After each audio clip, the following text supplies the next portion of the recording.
Howdy, folks. Thanks for tuning in. Hope y'all are doing okay today. So, wanted to talk about something that's kind of interesting. So, before I went to work at the Ford factory, I worked at the Ford dealer. And I worked at a Ford dealer for about 3 years before I moved out, and then about 6 months after I left, I got on up at the factory. Well, anyway, one of the guys I used to work with, we've stayed friends past that. We've known each other for 10 years at this point, and we've been staying in contact since I left. Like, I'll go over to his place, he'll come over to my place, we'll meet up for this, birthday party, stuff like that. Both of us are in similar boats as far as, kids and things like that. So anyway, he sends me a video earlier today, and I watch it. And it was a video of our old general manager. He's still in the automotive industry. He just changed brands to his personal favorite. Working at a dealership for them now. And I'm trying to be intentionally vague here because I don't want to call anybody out like this, but sent me a video of a cell phone video where your perspective is you're in our old general manager's office, and the camera's on the phone, like the guy's trying to hide the fact that he's recording, but this dude goes into the general manager's office, and I don't know the full story, but it's something about a transmission or repairs on a car. Couldn't tell you anything about what was going on, any of the details or specifics. But the general manager is just ripping this guy up one side and down the other, saying, "You called me a liar, you called my staff liars, you did this, you did that, why are you busting my balls here, why are you being a jerk, why are you this and that and the other," just on and on for about 2 minutes. Now, the perspective, you couldn't really see nothing, but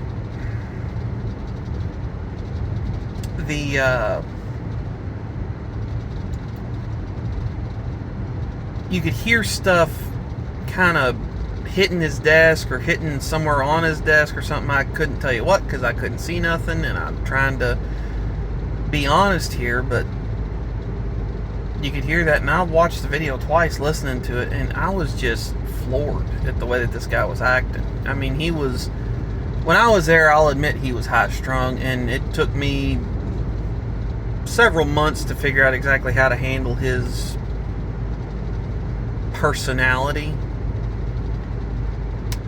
One time I cracked a smart joke at him. He had ordered us all polo shirts. Had the Ford logo and the dealership name and everything on them. Real nice polo shirts.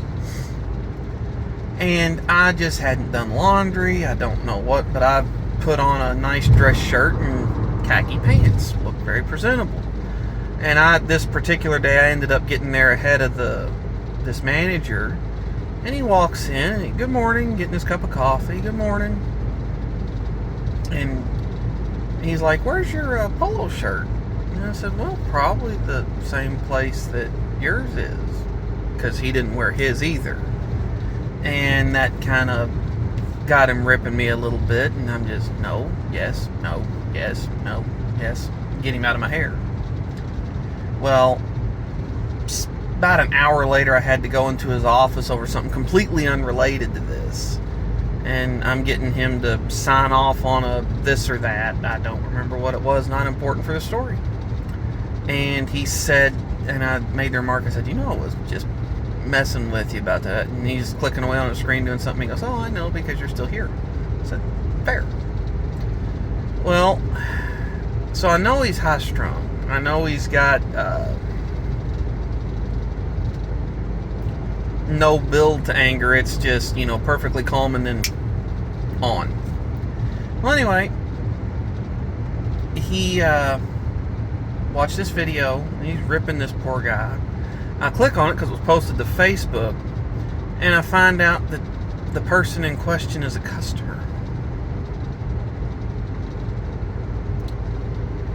And that went all over me. Granted, I don't work there anymore, but I build product for, I build stuff for them to sell. I build trucks. I build SUVs for them to sell. And I put 3 hard years into that place. 1 year of it, I didn't have hardly any time off. But I put time into that place to, earn a living, and to see him treat a customer like that. Like, I don't care what happened, what the deal was. You can say almost anything to a person, but it's on the delivery. And you need to let the customer express their point of view and their perspective, and what they were told, where there may have been miscommunication. The customer's being real nice. Like, the customer's not up in this guy's face or anything. He's being very polite, trying to explain the situation. I won't let him get a word in edgewise. And seeing that just went all over me. Like, I know that this guy is capable of so much more when it comes to his customer service. I've seen him walk in. We sold an as-is vehicle one time, and this customer came into the service center. He's talking to me. He's like, well, I got a question for you. If you buy a vehicle at a dealership, would you expect it to be reliable and, last you a little while? I said, well, I'd like to think I could pick out a good one, but, that kind of depends on the circumstances. He's like, well, I bought a vehicle here. I'm like, well, what vehicle did you buy? Well, I'm not done. So he's trying to get me to admit to some sort of wrongdoing. General manager walks in. He restarts the whole story, goes top to bottom on this guy, on his side of the story. And what had happened is he bought this older 240,000 mile, $2,000 truck, whatever it was. And it ended up popping an engine. Now, dealerships, when they start getting high mileage vehicles like that, typically they will either ship them to an auction, or they will sell them backlot beauty, as is, no warranty. And legally speaking, if that vehicle snaps in half when you pull out of the dealership, you own 2 halves of a car. A lot of times on high mileage units like that, we don't even inspect them. They come in, they get their oil changed, because who knows when that happened last. We'll do an oil change on it, and it gets sent to the detail shop, gets its pictures taken, and that's it. Or what can happen on a lot of as is, no warranty vehicles is you will have a vehicle come in and you'll find stuff that's wrong with it, and the cost to recondition it to get it where it's something that we would sell as a retail unit and stand behind is above what we can justify putting in it to turn a profit. And so we'll as is it then, and a lot of those end up at auctions too. All dealerships do it, not just this one. It's an industry practice. But it just went all over me that this guy was treating a customer like this. And I read this guy's Facebook post about it. And apparently, I don't know if he bought the car there, if it was a late model car, if it was a used car that he had bought somewhere else, if he bought it brand new and this was the first time he's had a problem with it. I have no idea. He had taken it in for service, picked the vehicle back up, was told it needed to be driven to break it in, and came back in early on the break-in, but the vehicle was not behaving as it should after he had spent a lot of money trying to repair it. Now, a lot of times when you are repairing stuff by the book on vehicles, you'll have a symptom and there can be multiple causes of that symptom. So you've got to replace either the cheapest or most likely component and then retest it. Sad but true. A lot of times it makes competent mechanics look like part swappers. I've seen it happen. And I don't know what the full deal was or anything. I'm trying to give everybody the biggest benefit of the doubt that I can, including the mechanic. But this guy's on social media smearing the dealership that I used to work at and the one that I buy my cars from. And I know several people that are still there that I work with. And it's just so... In the day and age of social media, customer service takes on a whole new level, especially in an industry where everybody's deemed to be sleazy anyway.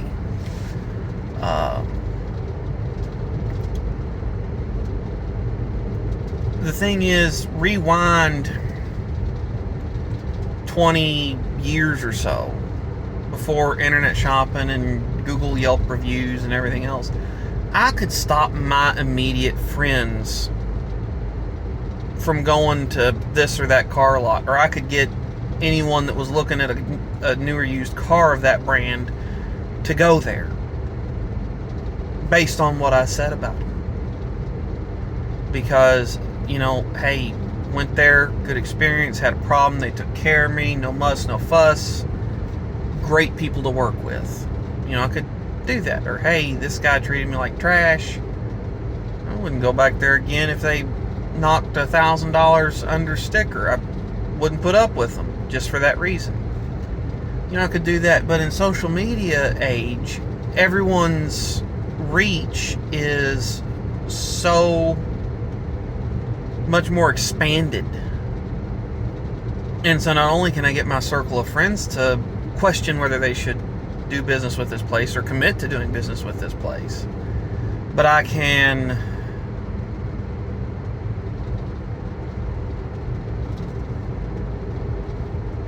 all my acquaintances and co-workers and people that used to live close to me that I was friends with on Facebook that moved away, you get the idea. And on top of that, if they see it, they can decide to share it, and who knows where it goes from there. So everyone's sphere of influence on stuff like that, especially if it manages to go viral, can just get so big. And this guy's saying, I would not take another vehicle to their service center, I would not trust a vehicle that had been in their service center, and on and on and on he goes.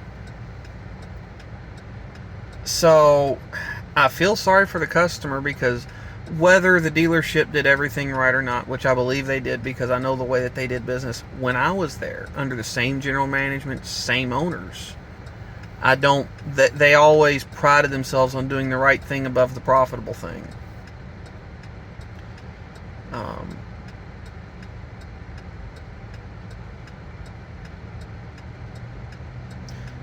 But whether or not the dealership did the right thing or not, this customer is out a pocket full of money on repairs that didn't fix his car.